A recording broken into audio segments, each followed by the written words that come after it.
the the question is, are they still powerful enough? And I would say, like, just from a grand strategic point of view, the US itself is not strong enough to push for that No. anymore. They've lost that game in Ukraine. So the Yeah. fascinating thing is that there's still people who believe that and who Yeah. want to push for that. And do they have another strategy now of achieving it?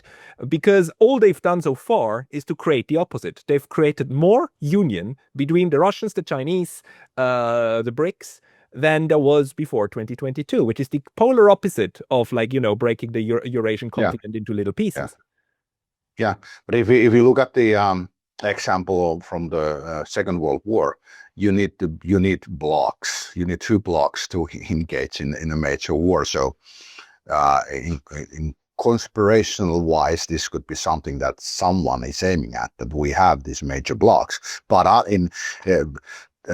if we don't consider that, then your explanation is perfect. It doesn't make any sense for drive this wedge. And I think there is a great video, actually. I don't know, have you seen it, from the which compares the parade of President Trump hold, the military parade, and the parade President Xi hold in China, like the difference between the soldiers. And the I've been like, my family is from the east. Actually, my mom's side is very close to the border, right next to the no man's land, basically.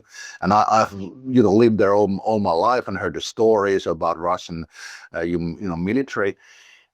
And never in my life have I, well, my adult life, have I actually worried about Russian military strength. Now I do. I think Russia has mastered the most powerful, fearsome army we have seen since the Wehrmacht, after the army of Nazi Germany. It's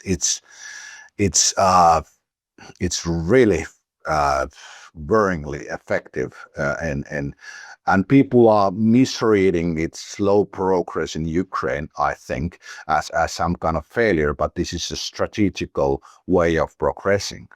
They don't want to. This is part of the negotiations, I think, what they're doing. But as a Finn who has lived like right next to Russia, I do worry about the Russian military strength now, Yeah. which I have not done before. Yeah, but that's also because you're informed about this. Because the thing is, the general media information that we're getting in Europe is still to this day this pure contradiction. On the one hand, that the Russians are very weak and are badly organized. The only Mm. the only reason why they haven't lost yet is because they use human waves, right? They just 10 times Yeah, more. They don't value life. On the other hand, we also need to worry about them being in Portugal tomorrow if they're not stopped in yeah, Ukraine. So that's still the tenor right now. And yeah, the one thing that nobody ever said, and my dear mother, she listens to the radio every day, and she cares about this slaughter very much because she cares for human life, right? Like any yeah, decent, normal human being.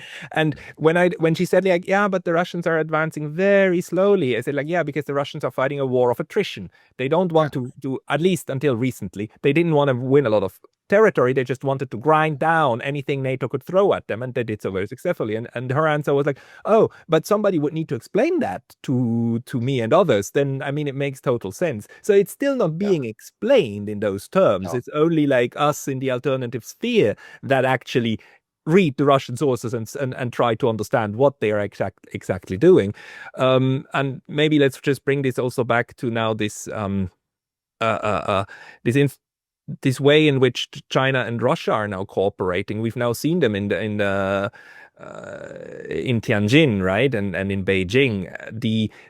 The changes in the way that non-European and non-transatlantic actors cooperate is also changing frighteningly fast, isn't it? From a European view. yeah, of course, yeah, it is. But yeah, this is obvious from the get-go, basically, that this will come. And now I've read like do very differing analysis on the was the Power Siberia 2 pipeline, which would come from the Yamal, was it in the Yamal fields to through Mongolia to China. Some energy analysts write that this is the end of Russian gas and oil in Europe, at least, which are not shipped through, through from China through the rest of the world or rest of the seas. And so we see this major cooperation, but I think it's Russia and North Korea more and India and Iran are even more tightly like come together than China and Russia. I think China and Russia have something of opposing views on certain things. But this is of course bloc formation all the time. And did you hear about I read from I think 2 or 3 sources that President Trump would have called Indian Prime Minister several times, like last week or before the week before that, and no, I forgot his name, but he would have declined the calls. Yeah, and he would have declined the calls. Yeah. This is like heavy stuff. It's just the U.S. president calls and you don't pick up as a president of a developing nation or a prime minister, and then it's just the world order really shaking before our feet now.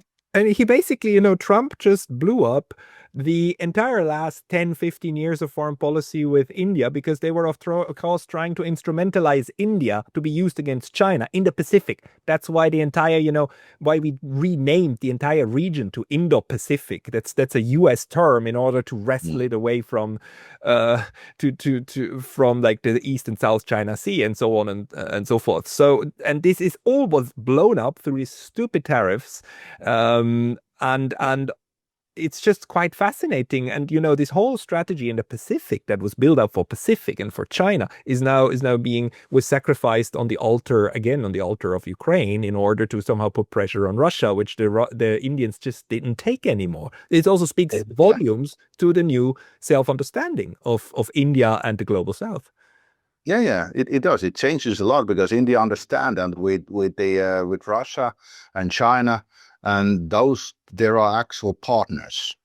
With US, the role would be that of a slave or a servant, and they don't want it. So of course, you when you choose from these, it's obvious. And the immortal quote of Henry Kissinger also comes to mind that it's dangerous to be America's foe, but was it mortal to be its friend.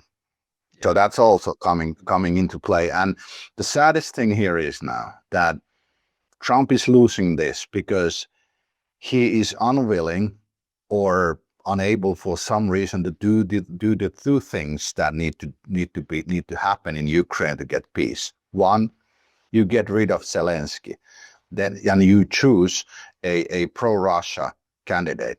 Second, you announce the leaders of Azov and whoever that the fascist factions. The professor, which was in your interview,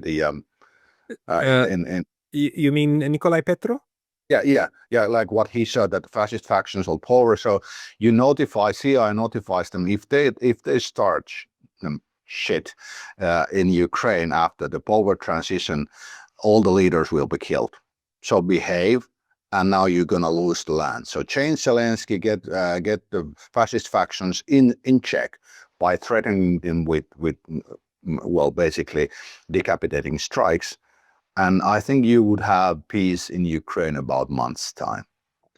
But I just read a quote when I got here that the plan from President Trump is to put the main leaders in the same room and get them to deal something. But it does not happen if the other person, Zelensky in this case, is mortally afraid if he does anything like, okay, I give up, I give this to you, he will probably get murdered. Yeah. So you need to get him rid of the presidency. And there's this I don't remember his name, but a Ukrainian member of MP who now speaks and he was formerly in the Zelensky administration. He speaks very nicely of what you need to do to get into peace with Russia. So you need to. Yeah, him. Yeah. So you get rid of Zelensky, get him in the position, and you get stuff moving. And the conference, there was also Artem Dmitriev there, which is, do you know who he is? No, he's the member of Ukrainian parliament, the Rada, who is now in exile in Great Britain and in the UK. and he's massive, like he's a great story. He unfortunately doesn't speak English, but I think if you manage a translator, that's someone you should interview. And he basically what he stated in the it was a very close-knit conference. We had just 10 people there, and what he stated about Ukraine was basically confirmation as every single conspiracy theory we have. So the money is going into in the Zelensky, administration. The losses are massive. The Ukrainian men cannot leave the country, and all those things. And he's a true patriot who fought the Russians at the first stage. So this is something I've written about his presentation at the conference in my newsletter. So anyone who is interested can find it there. But you have these actual pro-Ukraine people who could make this peace happen. But as long as President Trump is not willing to do what he needs to do to change Zelensky, the peace will not come. And I don't understand him. Why doesn't he do this? It's simple. You just call him and say, Volodymyr, you need to go. You need to go. Go to Miami, to your village. You need to leave. And it goes from there. And they have CIA. They know how to make a change in the regime. Yeah, but the question is, does he have enough power, Donald Trump?